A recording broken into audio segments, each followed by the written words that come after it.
There may well be a number of months still remaining in the A-League Men's 2024-25 season, but this weekend, the Premier's Plate could well be decided. Auckland FC, who have just been incredible in their inaugural campaign, could win it. They're coming up against Adelaide United. We've got a top two battle.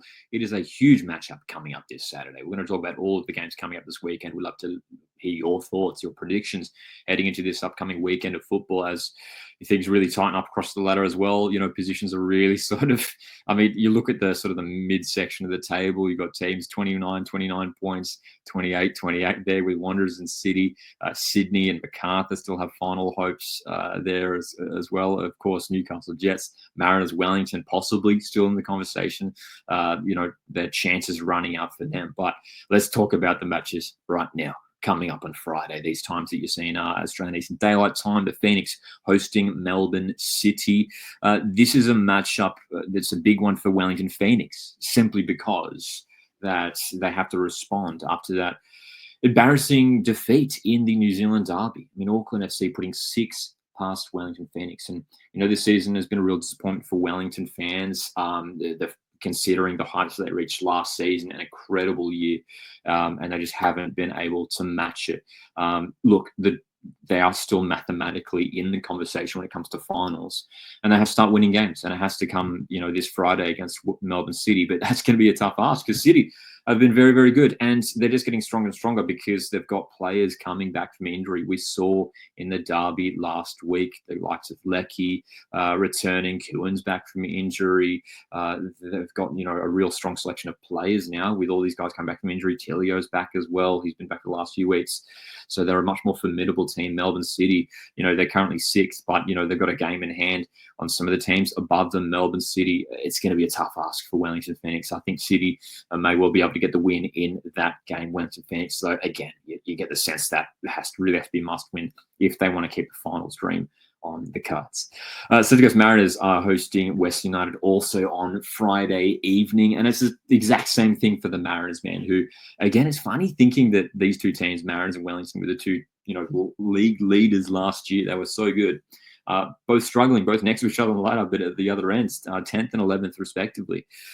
For Mariners, again, they need to respond after a heavy 4-0 defeat at home against Western Sydney Wanderers. That was the real game for Mariners to sort of turn their season around. Weren't able to do it. Wanderers now looking pretty good at 5th place on the ladder as it stands.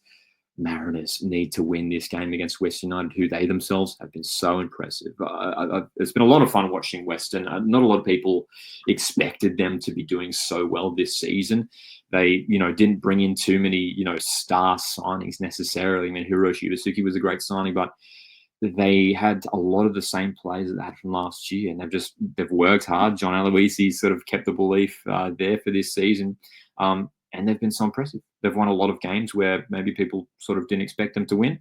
Currently 3rd place on the ladder as it stands. They got a big win against the Reds, against 2nd place Adelaide United last round. And you'd imagine they'll be favourites, even away to Central Coast Mariners. Those two teams did play just a month ago, 2-2 draw, but Western United, with how they've gone this season, with Mariners with the current form, just struggling to win at home. Mariners just one win at home in the A-League men's competition is just... It's truly shocking. Mariners have been really toothless at home, unfortunately, and you get to say West United are probably favourites to win that game. 2 huge games coming up on Friday, especially for those 2 home teams. Saturday is huge, man. We've got Auckland FC taking on Adelaide United, top of the table, and it's simple for me. If Auckland win, it's done. They have the Premier's play. I know there's still several rounds remaining, but I think that's it. I really, really do, especially with last week's result of Adelaide losing away to Western. The margin now is 8 points. If Auckland win, I think it's done. Not only will they be, up by 11 points, but look at their goal difference as well. Auckland currently 19 goal difference, Adelaide just 4. So it's seriously in Auckland's favour in terms of the Premier's Plate race now. And I think, they should be favourites to win this game at home. They've been so strong at home this season. And of course, these two teams played out a dramatic matchup a couple months back over at Cooper Stadium in South Australia. That crazy ending, the 2-2 draw. Auckland, I reckon they win this game at home, man. They've been so impressive this season. Adelaide United, if they have hopes of winning the Premier's Plate, they haven't won any trophies in recent years. The Reds, you have to go all the way back to 2016 for the A-League Championship for them.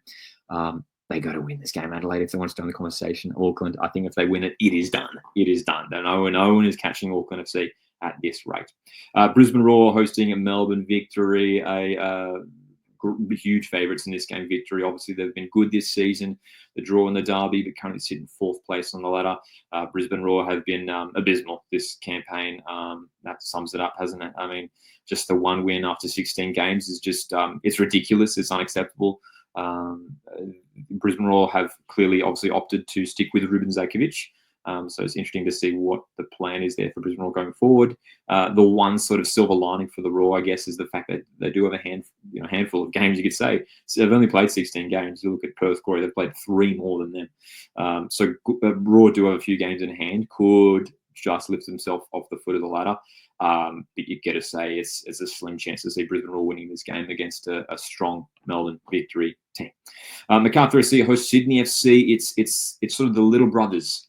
Like I view the 3 Sydney teams as 3 brothers, and you've obviously got Sydney FC, who are the big brothers. They're the oldest club. They're the most successful club out of the 3 Sydney teams in terms of the A-League. You got sort of Wanderers, who are the middle brother, and Macarthur's obviously the little brother, the youngest team. And look, Macarthur FC, look, a lot has been said of them about them over the recent weeks. Obviously, Valijaman departing the club the other week was just a huge sort of real bombshell that shocked that club. And I'm really concerned for the Bulls for the remainder of the season. But this is a test for them to show everyone that they are still, competitors, despite the departure of their captain at a crucial point in the season. They only have one recognised striker in the team now, and Harrison Sawyer, who hasn't played too much A-League football this season. Coming up against Sydney FC, Sky Blues surely favourites in that game. We usually see the Sky Blues bring out plenty of fans to these games as well when they go down to Campbelltown for those matchups. So right next to each other on the ladder as well.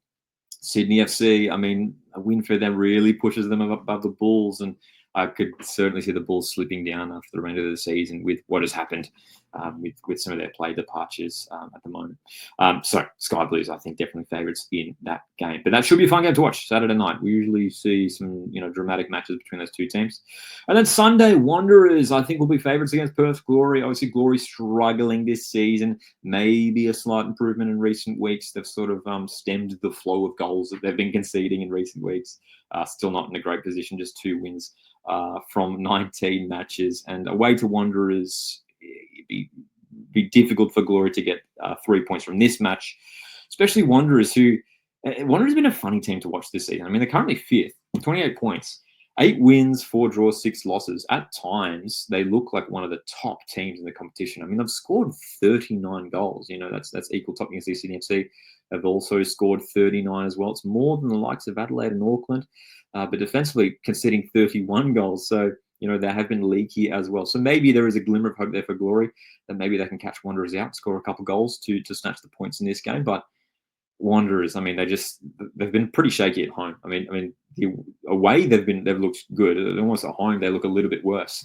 So they have to show their home fans, man, that they are the real deal this season. They're competitors for the title because when they're on their game, they absolutely are. The likes of Antonsen, Krajev, Milanovic, Borello, like it's a dangerous team. Juan Mata, we'll see what role he has to play in this game as well. He's been returning from injury lately as well. But again, surely a winnable game here for Wanderers, which could just, again, continue to push them up the ladder.